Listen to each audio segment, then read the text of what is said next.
ये कहानी साधारण नहीं है। ये उस घर की कहानी है जहां दीवारें वर्षों तक चीखें सुनती रहीं और एक दिन उन्हीं दीवारों ने एक ऐसा राज छुपा लिया जिसने पूरे इलाके की रूह कपा दी। एक पति जो हर रात शराब में डूबकर अपने ही घर को नर्क बनाता था। एक पत्नी जो चुपचाप सहती रही, पर उसकी खामोशी के भीतर कहीं एक तूफान पनप रहा था। दो बच्चे जिन्हें मालूम भी नहीं था कि उनके घर में प्यार की जगह धीरे धीरे मौत की परछाइयां भर रही है। और एक परछाई जो उन सब के बीच छिपकर घर की दहलीज तक आने लगी थी। एक अजनबी जिसकी मौजूदगी एक दिन खून की गंध से पहचानी गई। करवा चौथ की रात, जहां औरतें अपने पति की लंबी उम्र का व्रत रखती हैं, वही एक औरत ने अपने पति की आखिरी सांस की योजना बनाई थी। और फिर एक ऐसा खेल शुरू हुआ जो प्यार, नफरत, जुनून और बदले के बीच झूलता रहा। लाश, नहर, अंधेरा, टूटे हुए हाथ पांव और 52 दिनों तक छुपा एक ऐसा राज जिसने पुलिस को भी हैरान कर दिया। तो चलिए जानते हैं इस खौफनाक हत्याकांड की पूरी कहानी विस्तार से इस वीडियो में। नमस्कार मेरे प्यारे भाइयों और बहनों, मैं विवेक कुमार। क्राइम की कहानी के नए एपिसोड में आप सभी लोगों का हार्दिक स्वागत है। कहानी में आगे बढ़ने से पहले कृपया क्राइम की कहानी चैनल को सब्सक्राइब कर बेल आइकन जरूर दबा लें ताकि मेरे हर वीडियो का नोटिफिकेशन आपको मिलता रहे। तो चलिए आज की कहानी शुरू करते हैं।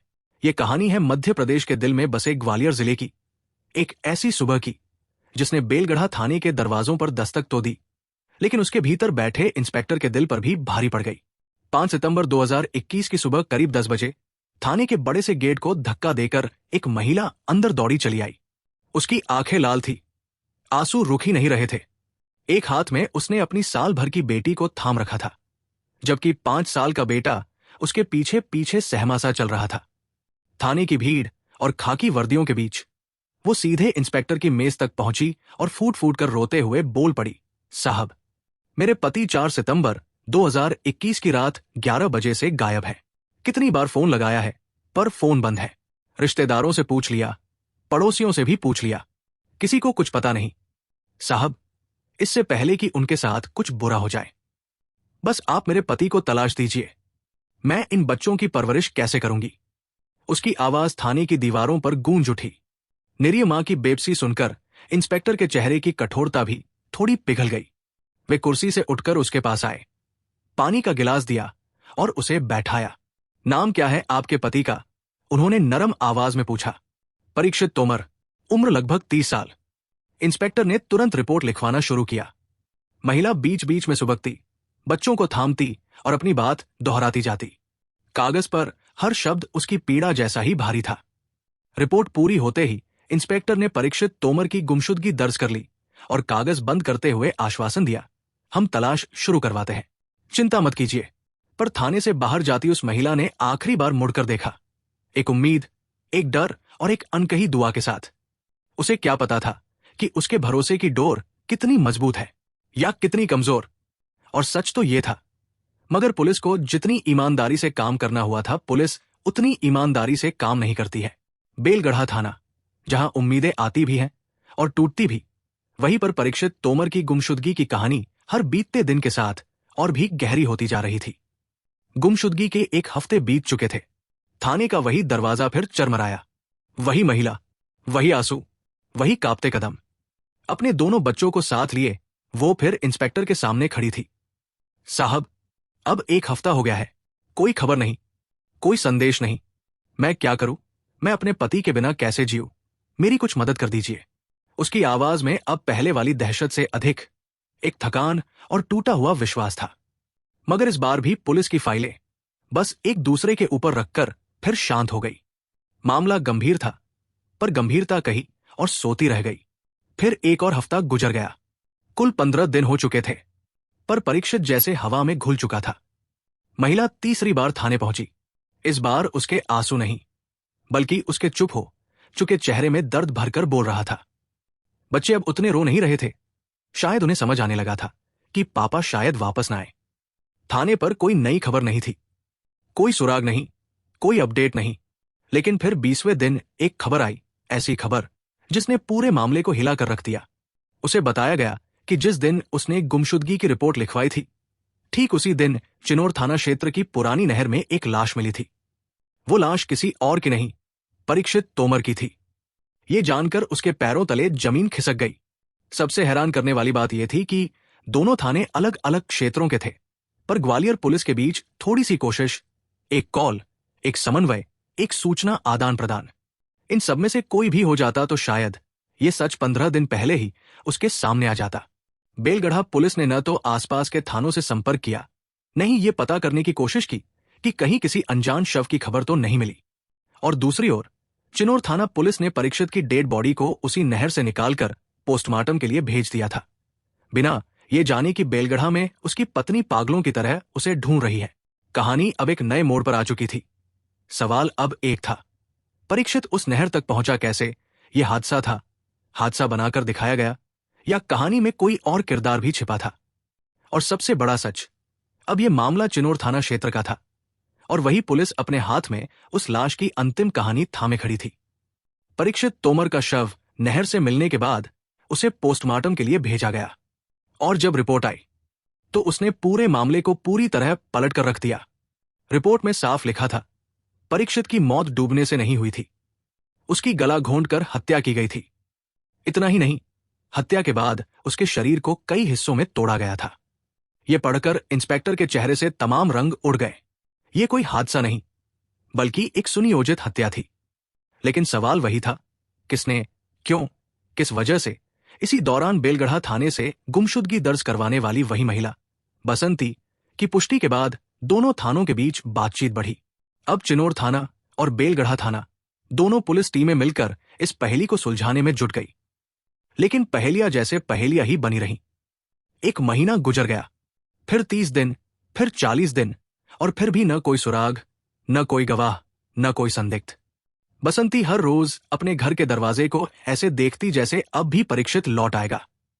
बच्चों की आंखों में पिता की तस्वीर धुंधली पड़ने लगी थी, पर उनका इंतजार नहीं। 48वां दिन, थाने का वही पुराना गेट एक बार फिर चरमराया।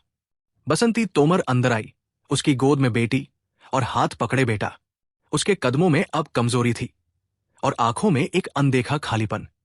कुर्सी पर बैठे इंस्पेक्टर ने जैसे ही उसे देखा, वो सीधे उनके सामने जा खड़ी हुई। साहब, मेरा पति कब मिलेगा? कब आएंगे वो वापस? कब मुझे इंसाफ मिलेगा? कब तक मैं बच्चों को ये कहकर सुलाऊं कि पापा आएंगे? उसकी आवाज थाने की हवा को भी भारी बना गई। इंस्पेक्टर की आंखों में पहली बार उसकी पीड़ा की सच्ची कंपकंपी उतरती दिखी। उसे महसूस हुआ कि ये सिर्फ एक केस नहीं है, ये किसी का बिखरता परिवार है, किसी की उम्मीदें हैं, किसी का सब कुछ है। इंस्पेक्टर ने गहरी सांस भरी। उनके सामने बैठी वो टूटी हुई औरत उन्हें अंदर तक झकझोर चुकी थी और उसी क्षण उन्होंने मन में ठान लिया, अब इस मामले को यूं नहीं छोड़ेंगे। इस औरत को उत्तर मिलेगा, किसी भी कीमत पर। बसंती तोमर की आंखों में आंसू थे, लेकिन इंस्पेक्टर की नजर अचानक किसी और ही चीज पर टिक गई। उसके हाथ में पकड़े 2 मोबाइल फोन। इंस्पेक्टर ने भौहें सिकोड़कर पूछा, बसंती, ये दोनों मोबाइल किसके हैं? बसंती ने धीमी टूटी आवाज में कहा, साहब, दोनों मेरे ही हैं। इंस्पेक्टर ने दोनों फोन अपने हाथ में लिए। वो कोई साधारण नजर नहीं थी, थोड़ी शक से भरी, थोड़ी अनुभवी। उन्होंने फोन खोले तो अंदर 2 सिम, मतलब 2 मोबाइल में कुल 4 सिम। लेकिन बसंती के पर्स में से एक जूस की खाली बोतल का कवर निकला और उसमें और भी सिम कार्ड भरे पड़े थे। इंस्पेक्टर की भौहें और भी संकुचित हो गई। कुल मिला जुलाकर जब गिनती की गई तो 11 सिम कार्ड। थाने का माहौल अचानक बदल गया था। एक सीधी सादी रोती हुई महिला और उसके पास 11 सिम कार्ड। यह बात अपने आप में पुलिस के लिए एक बड़ा सवाल बन गई थी। इंस्पेक्टर ने सख्त आवाज में पूछा, इतने सारे सिम, ये किसके हैं? बसंती ने नजरें झुका ली। उसकी उंगलियां कांप रही थी। वो कुछ कहना चाहती थी, पर शब्द जैसे गले में अटक गए। पुलिस ने बिना देर किए सभी सिम और मोबाइल अपने कब्जे में ले लिए। उनके सीडीआर, कॉल डिटेल रिकॉर्ड निकलवाए गए। रिकॉर्ड सामने आए तो तस्वीर और साफ होने लगी। ज्यादातर नंबर साधारण जियो सिम थे, लेकिन एक सिम ऐसा था जिस पर लगातार, लगभग रोजाना लंबी बातें होती थी। घंटों की कॉल, कई बार रात भर, और वो कॉल होती थी सिर्फ एक ही शख्स से, मनीष तोमर। इंस्पेक्टर की नजरें पैनी हो गई। उन्होंने बसंती से सीधा सवाल किया, मनीष कौन है? उससे इतनी बातें क्यों होती थी? बसंती ने होठ भींचे, आंखें नीचे और आवाज कांपती हुई, साहब, वो उसके शब्द टूट रहे थे, उसकी सांसें तेज हो गई, और उसकी चुप्पी में छिपा कुछ ऐसा था जिसने पुलिस की शंका को और गहरा कर दिया। यह पहली बार था जब बसंती की कहानी में एक नया नाम आया था, एक ऐसा नाम जो शायद इस पूरे राज की चाबी था। अब पुलिस की नजर में अगर कोई सबसे बड़ा संदिग्ध था तो वो बसंती ही थी। और दूसरा नाम, मनीष, वही लड़का जिससे उसके मोबाइल पर सबसे ज्यादा बातें होती थी। मनीष की उम्र मुश्किल से 20 साल रही होगी, जबकि बसंती उससे 10-11 साल बड़ी थी। आखिर इन दोनों का रिश्ता क्या था?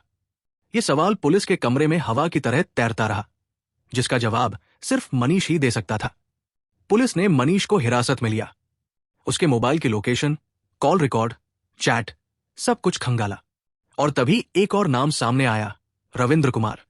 अब पुलिस ने तीनों को, बसंती, मनीष और रविंद्र कुमार, सभी को हिरासत में लेकर एक ही कमरे में नहीं बल्कि अलग अलग कमरों में पूछताछ शुरू की। इंस्पेक्टर ने कुर्सी पर बैठकर गहरी आवाज में पूछा, तुम तीनों का आपस में क्या रिश्ता है और उस रात क्या हुआ था जिस रात परीक्षित गायब हुआ? सवाल भारी थे, कमरे की खामोशी और भारी थी, और तीनों के चेहरे पर बेचैनी सबसे भारी। शुरू में तीनों ने पुलिस को गुमराह करने की कोशिश की। किसी ने कुछ नहीं देखा, किसी को कुछ नहीं पता। पुलिस को बार बार एक ही जवाब, हमें कुछ नहीं मालूम। लेकिन पुलिस पूछताछ भी कोई साधारण काम नहीं होती। अगर पुलिस चाहे तो पत्थर से भी सच निकलवा दे, और यहां तो इंस्पेक्टर पहले ही इस केस को अपने दिल पर ले चुके थे। कमरा बंद हुआ, कुर्सियां खिसकी, आवाजें ऊंची हुई, सवालों की बौछार तेज होती गई, और आखिरकार सबसे पहले बसंती की हिम्मत टूटी। उसकी आंखें लाल हो गई, आवाज रुक रुक कर आने लगी, और फिर वो फूट फूट कर रो पड़ी, जैसे उसके अंदर छिपा सच किसी बाढ़ की तरह बाहर आना ही चाहता हो। अब पुलिस को मालूम था, सच बसंती के टूटने के बाद ही बाहर आएगा, और वो क्षण आ चुका था। बसंती इस बार वैसे नहीं रो रही थी जैसे वो अपने पति को ढूंढते समय रोती थी। इस बार उसके आंसू अलग थे। इनमें दर्द था, पर साथ ही घृणा और गुस्सा भी था। उसके चेहरे का भाव देखते ही इंस्पेक्टर समझ गया कि उसके दिल में पति के लिए प्रेम नहीं, बल्कि कहीं गहरा विरोध पल रहा था। और यहीं से असली कहानी शुरू हुई।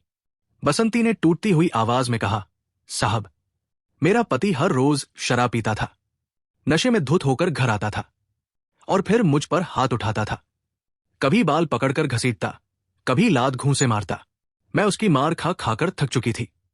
उसकी आंखें भर आई, पर उनमें पुराने जख्मों की जलन साफ दिख रही थी। मेरी जिंदगी तो जैसे नरक बन गई थी साहब।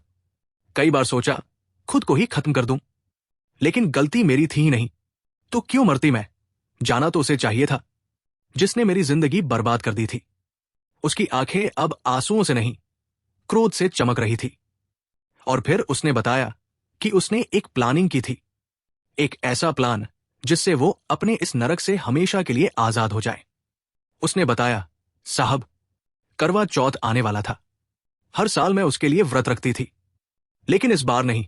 इस बार मैंने सोचा व्रत किसी और के नाम का रखूंगी, क्योंकि मेरे पति के नाम पर अब मेरा एक भी सांस जाया नहीं होनी चाहिए थी। इंस्पेक्टर ध्यान से सुन रहा था। अंदर की कहानी अब खुलनी शुरू हो चुकी थी। बसंती ने आगे कहा, एक दिन मेरे माथे पर चोट का निशान था, खून भी निकला था। उसी दिन हमारे गांव का एक लड़का, मनीष, जो मुझसे करीब 10 साल छोटा है, वो मेरे घर के पास से गुजर रहा था। वो रुककर पूछ बैठा, ये चोट कैसे लगी? बसंती कुछ पल चुप रही। उस चुप्पी में एक पूरी दुनिया का राज छिपा था। वहीं से सब शुरू हुआ, साहब।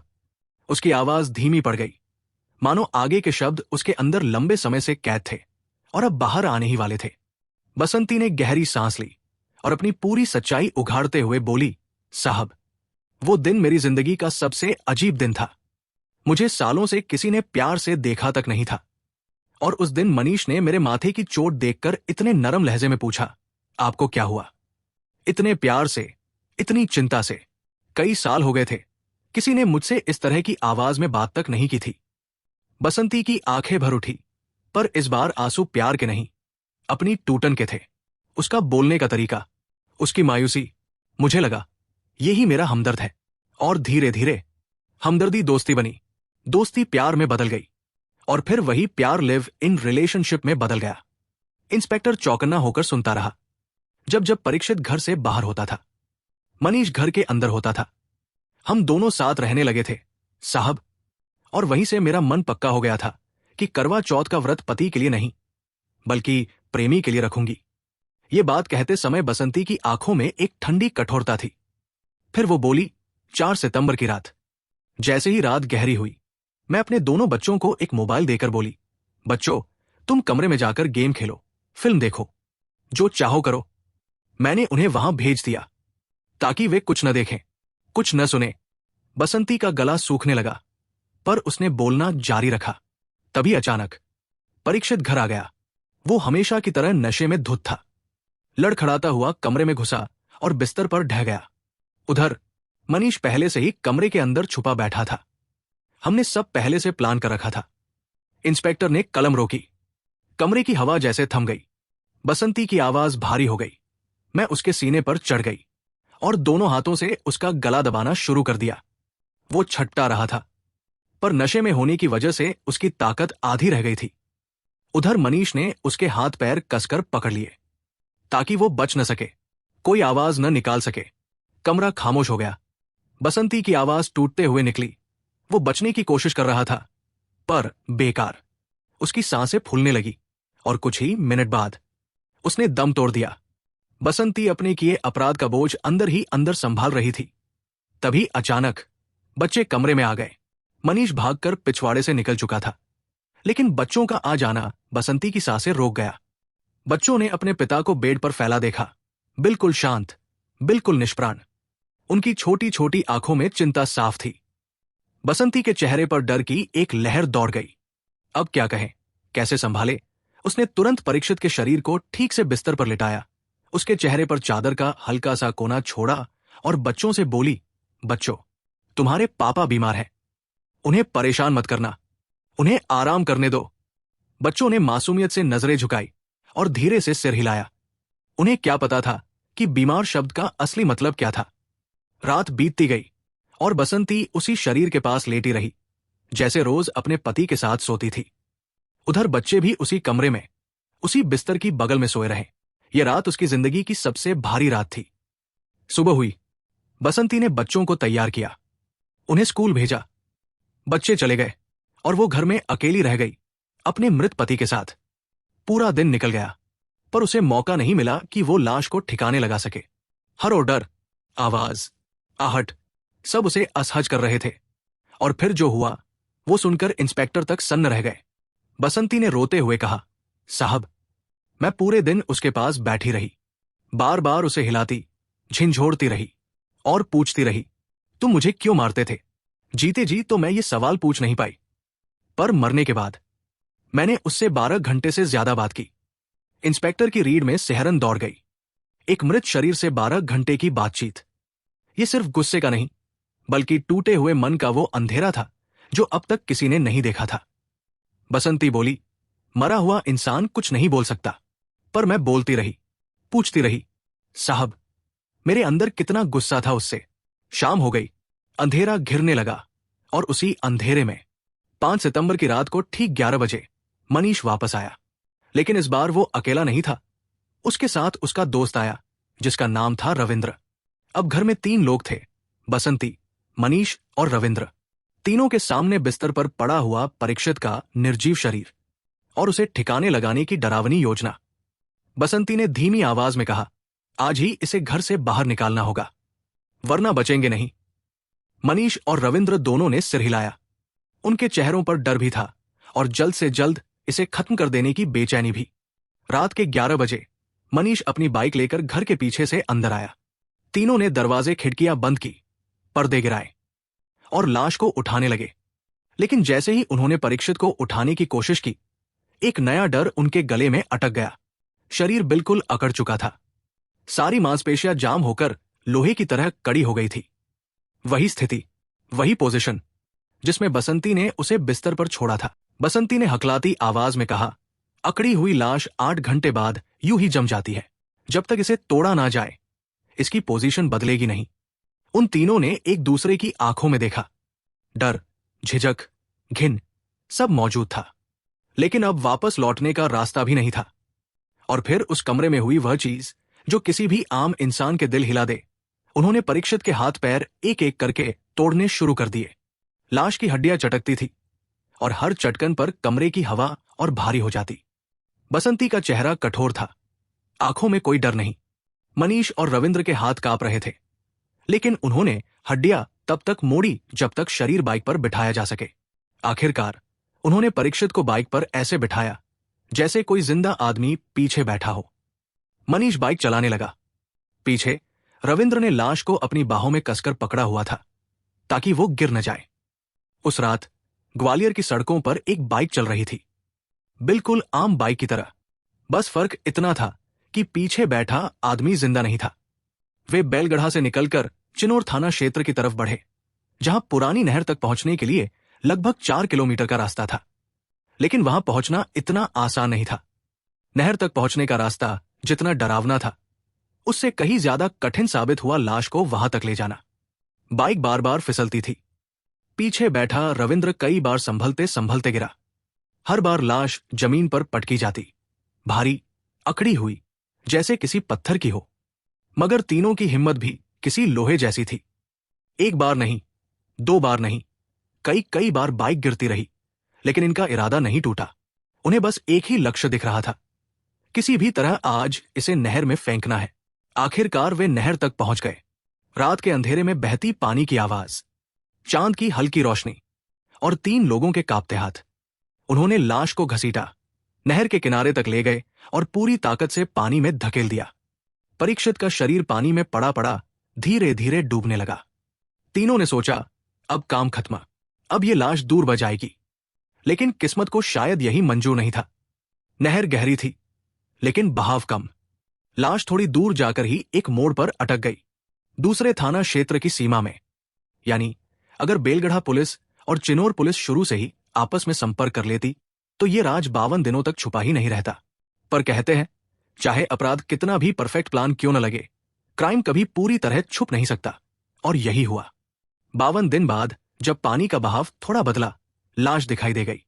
पुलिस हर दिशा में जांच करने लगी।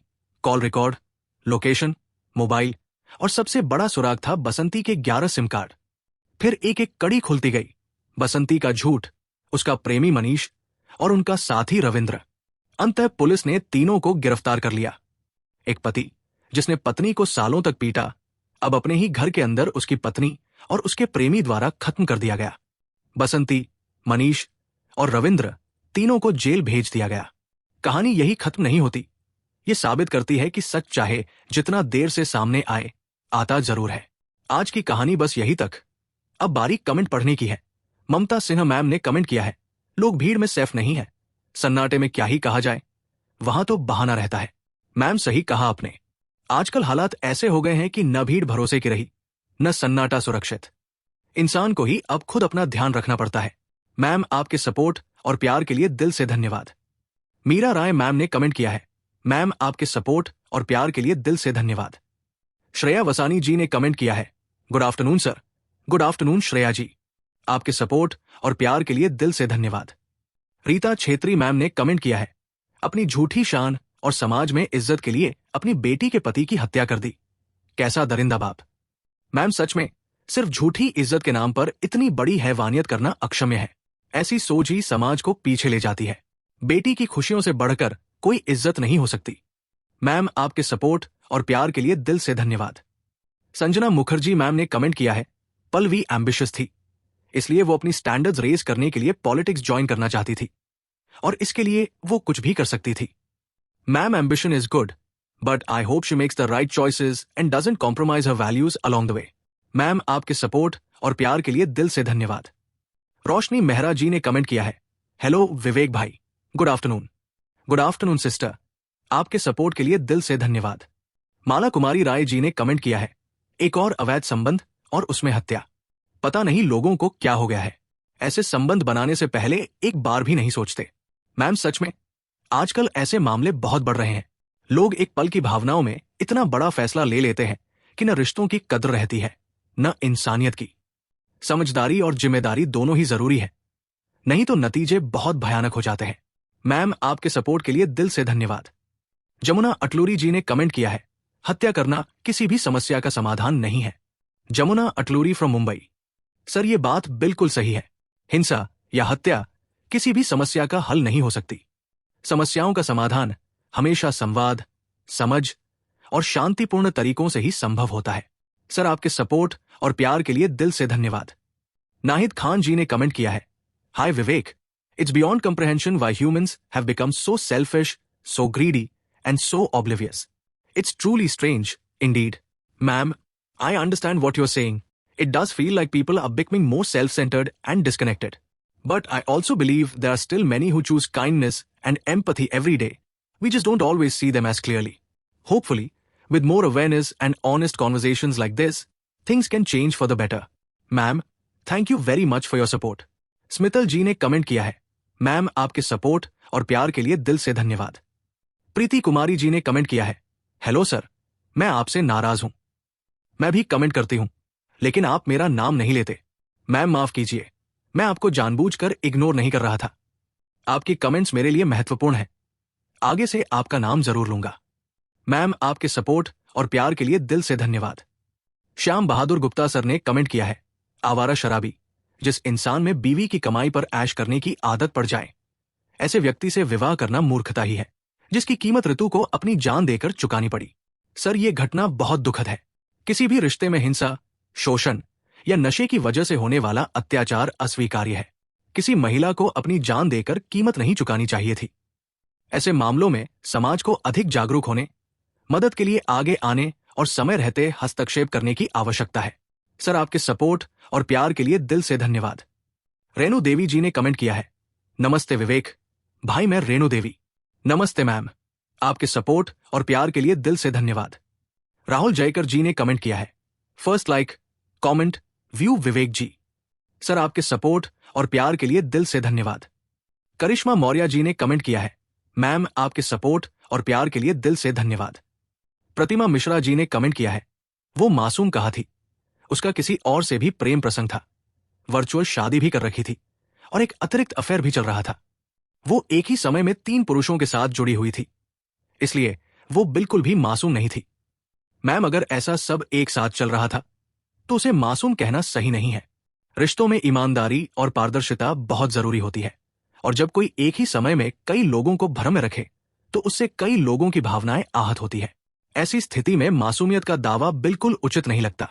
मैम आपके सपोर्ट और प्यार के लिए दिल से धन्यवाद। रिंकी देवी जी ने कमेंट किया है, इसके साथ बहुत ही गलत हुआ। मैम आपके सपोर्ट और प्यार के लिए दिल से धन्यवाद। आफताब आलम जी ने कमेंट किया है, सुघरान और उसकी बेटियां चुड़ैल है।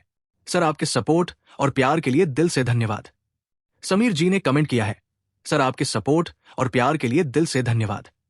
प्रतिमा आर्यल जी ने कमेंट किया है, मैम आपके सपोर्ट और प्यार के लिए दिल से धन्यवाद।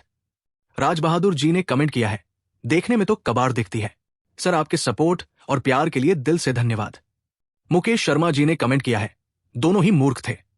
57 साल के बूढ़े को यह नहीं पता कि लड़की प्रेग्नेंट हो जाएगी, और 23 साल की लड़की को दुनिया में कोई और लड़का नहीं मिला। न महेश की शक्ल है, न उसमें अक्ल है। 3 जगह प्रिया चक्कर चला रही है। भाई साहब, ये लड़का नहीं बूढ़ा आदमी है, कई साल बड़ा नहीं, कई दशक बड़ा है। सर ये पूरा मामला ही उलझा हुआ लगता है। उम्र का फर्क, समझ की कमी और रिश्तों में ईमानदारी का न होना, तीनों चीजें इसमें साफ साफ दिखाई दे रही है।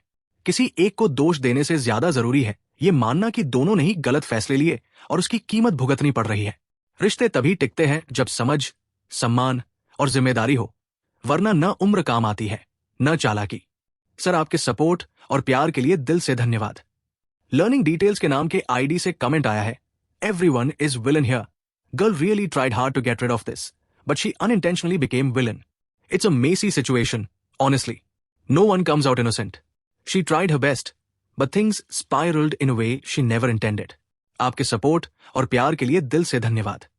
मेरे कुछ भाई और बहन ऐसे भी हैं जो डेली के लिसनर हैं, हर वीडियो को देखते हैं और कमेंट करते हैं, जैसे समीनाज जी, गणेश सौद जी, सत्यनारायण लहरे जी, अलक जोतसिंह जी, विवेक कुमार जी, जहीर डॉन जी, सनी भंडारी जी, विनोद राजपूत जी, सनी भंडारी जी, जफर खान जी और सभी भाई बहनों को शुक्रिया जो मेरे वीडियो को लाइक, शेयर और कमेंट करते हैं। आप लोग ऐसे ही अपना प्यार बनाए रखिए। मैं आप लोगों के लिए रोज नए वीडियो लाता रहूंगा। कहानी को लास्ट तक सुनने के लिए आपका धन्यवाद। इस कहानी के बारे में अपनी राय कमेंट करके जरूर बताइएगा। और ऐसी ही अपराध की सच्ची कहानियों के लिए हमारे चैनल क्राइम की कहानी को सब्सक्राइब कर लीजिए, कहानी को लाइक और शेयर जरूर करें। धन्यवाद।